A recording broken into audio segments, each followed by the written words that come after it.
Brutarigan dari kelas Sastra Indonesia B 2018 Universitas Negeri Medan. Video ini dibuat untuk memenuhi tugas dari mata kuliah retorika yang dibawakan oleh dosen pengampu Bapak Muhammad Surip, SPD, MSI. Mungkin teman-teman sudah pernah mendengar tentang retorika. Nah, di sini saya akan membahas sedikit tentang retorika dan public speaking. Jadi, pastikan teman-teman menonton sampai selesai video ini. Keep on watching!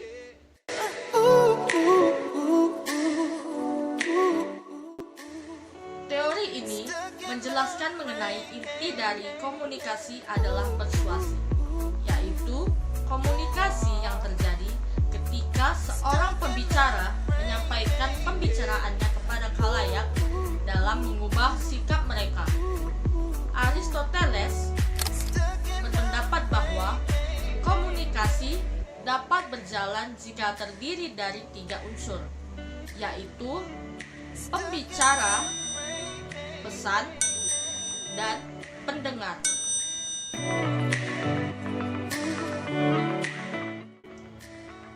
Teori retorika Aristoteles memiliki 2 asumsi. Yang pertama, pembicara yang efektif harus mempertimbangkan khalayak mereka.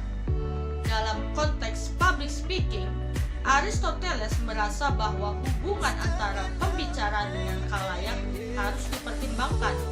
Pembicara tidak boleh menyusun dan menyampaikan pidato tanpa mempertimbangkan khalayak mereka. Yang kedua adalah pembicara yang efektif menggunakan beberapa bukti dalam presentasi mereka. Mendasari teori Aristoteles, bukti yang dimaksud mengarah kepada cara-cara persuasi, yaitu etos, logos, dan pathos. Etos merujuk pada karakter inteligensi yang dipersepsikan dari seorang pembicara. Kemudian, logos yang artinya bukti logis atau penggunaan argumen dan bukti rasionalisasi yang digunakan dalam sebuah pesan. Yang ketiga yaitu pathos, yaitu himbauan emosional atau sesuatu yang berhubungan dengan emosi manusia. Menurut Kenneth Burt, setiap bentuk komunikasi adalah sebuah drama. Karenanya, seorang pembicara hendaknya mampu mendramatisir khalayak mereka. Setiap komunikasi adalah bentuk dari cerita atau storytelling. Sehingga apabila kita mampu bercerita, berarti kita memiliki potensi untuk berceramah. Dalam doktrin retorika Aristoteles, terdapat 3 teknik alat persuasi politik, yaitu deliberatif, forensik, dan demonstratif. Deliberatif dirancang untuk mempengaruhi orang-orang dalam kebijakan pemerintah. Fokusnya adalah apa yang terjadi di masa depan. Kemudian forensik, fokusnya apa yang terjadi di masa lalu, menunjukkan bersalah atau tidak, pertanggungjawaban, dan ganjaran. Biasa digunakan dalam persidangan.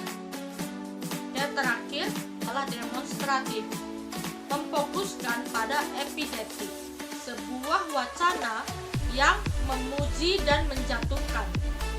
Tujuannya adalah memperkuat sifat baik dan buruk seseorang, lembaga, dan gagasan.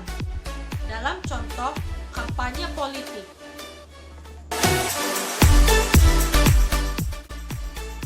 Retorika erat kaitannya dengan public speaking.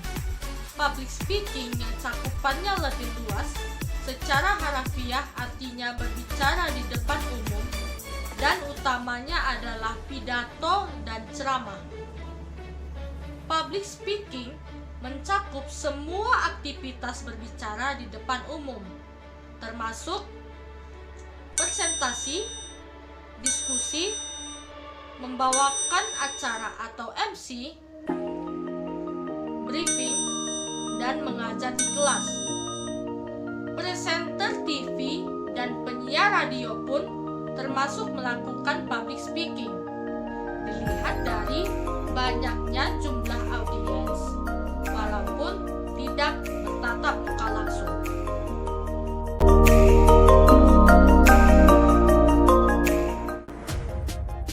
Lalu, bagaimana menjadi great public speaking? Pertama itu adalah praktis atau praktek. Kita dapat berlatih pidato di depan teman, keluarga, ataupun di depan cermin. Dapat juga menggunakan recorder atau rekaman. Yang kedua dengan building skill atau membangun keterampilan. Kita dapat mengembangkan keterampilan kita dengan memahami teknik public speaking, yaitu berupa persiapan dan penyampaian. Persiapan itu sendiri terdiri dari 3. Yang pertama adalah persiapan mental. Mengurangi rasa gugup dengan mengatur nafas. Kemudian, anggaplah seolah-olah audiens itu adalah teman akrab Anda. Yang kedua adalah persiapan fisik. Pastikan tubuh dan suara Anda dalam keadaan fit dan segar.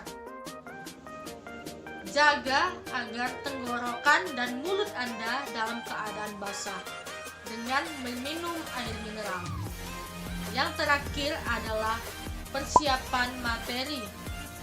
Baca literatur dan kumpulkan data sebanyak mungkin.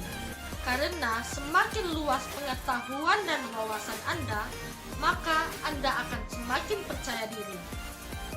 Ekspertis pada topik yang Anda bawakan. Untuk memberi value kepada audiens, Anda harus menjadi paling ahli dalam topik yang Anda bawakan. Bagaimana dengan penyampaian dari public speaking itu sendiri? Ada beberapa hal yang harus Anda perhatikan. Yang pertama yaitu vokal. Perhatikan intonasi, nada suara, artikulasi, dan speech saat berbicara, agar apa yang Anda ucapkan dapat tersampaikan dengan baik. Yang kedua adalah eye contact. Tatap audiens, pandang sekitar. Perhatikan audiens Anda agar terjadi interaksi antara pembicara dengan audiens. Yang ketiga adalah gestur. Sesuaikan gestur Anda dengan kata-kata, jangan berlebihan, dan berikan penekanan pada poin-poin penting. Yang terakhir adalah humor. Untuk bumbu dalam public speaking.